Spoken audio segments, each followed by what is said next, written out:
Renungan Tetes Embun. Renungan Tetes Embun, Sabtu 30 November 2024. Iman dan pendengaran. Kutipan dari surat kepada umat di Roma, bab 10 ayat 17. Iman timbul dari pendengaran, dan pendengaran oleh firman Kristus. Sobat Katolikana, kasih seorang ibu kepada bayi yang dilahirkannya seringkali diekspresikan dengan bahasa verbal lisan. Karena si bayi belum bisa merespon menggunakan mulutnya, maka ekspresi kasih sang ibu bisa berlanjut dalam bentuk monolog. Beraneka ragam cara menyampaikan ungkapan kasih yang monolog ini. Ada kalanya secara retoris sang ibu menanyakan namanya, menanyakan bagaimana keadaannya, dan lain-lain ungkapan verbal disertai gerakan-gerakan tubuh si ibu. Dari pengalaman ini saya memahami bahwa melatih pendengaran seorang bayi bisa dilakukan sejak usia dini. Sekalipun si bayi belum bisa merespon suara sapaan secara proporsional. Namun, sesungguhnya ada reaksi positif atas suara yang didengarnya tersebut melalui perubahan mimik wajahnya. Perubahan wajah si bayi menandakan ada respon, sukacita, tertawa, atau suara-suara semampunya atas suara yang didengarnya.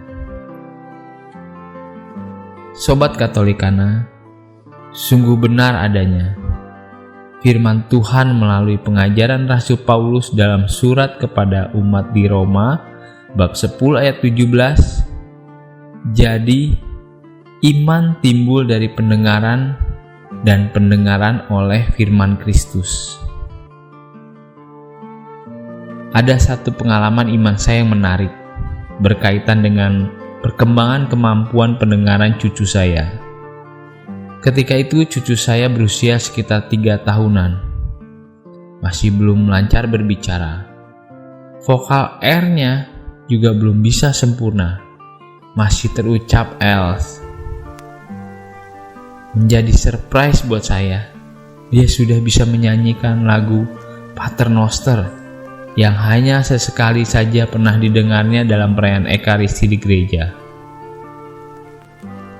Waktu itu saya sendiri belum hafal teksnya, sehingga melihat kemampuan cucu saya bisa menyanyikan lagu tersebut menjadi pengalaman iman yang luar biasa. Maka saya berkeyakinan Roh Kudus mau membuka hati saya untuk memahami perlunya bina iman anak sejak usia dini.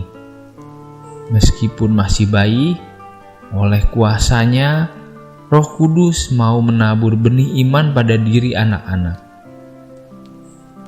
Pembentukan spiritualitas si bayi selayaknya difasilitasi supaya menjadi lahan subur bagi firman Tuhan untuk bertunas dan bertumbuh serta berbuah pada akhirnya.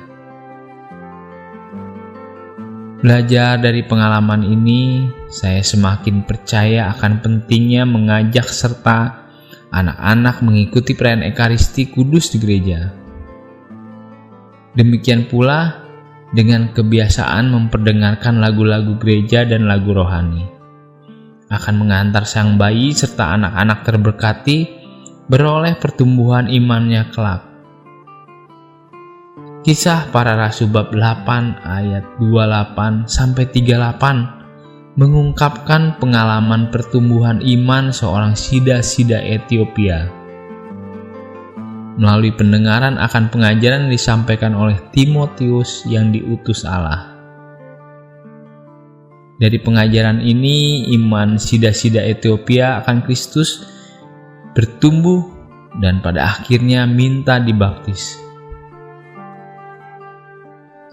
pesan sabda Tuhan yang dapat kita petik, seyogyanya kita para orang tua memberi perhatian besar akan perlunya bina iman anak-anak kita sejak usia dini.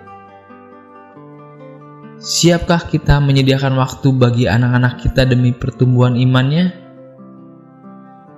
Apakah kita masih merasa terganggu ketika mengajak anak-anak mengikuti perayaan Ekaristi gereja? Marilah berdoa.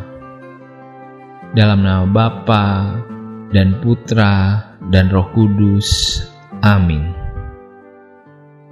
Ya Allah, terima kasih untuk pengajaran-Mu hari ini yang telah menyadarkan kami akan perlunya bina iman anak sejak usia dini.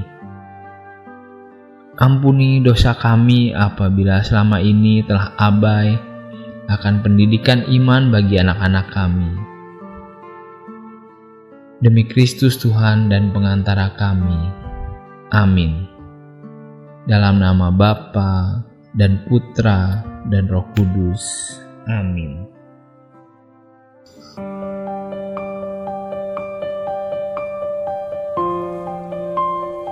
Demikian Anda telah mendengarkan Tetes Embun yang dipersembahkan oleh Radio Katolikana. Renungan Tetes Embun bisa Anda simak di Radio Katolikana, media sosial Radio Katolikana, dan YouTube Katolikana. Terima kasih dan sampai jumpa.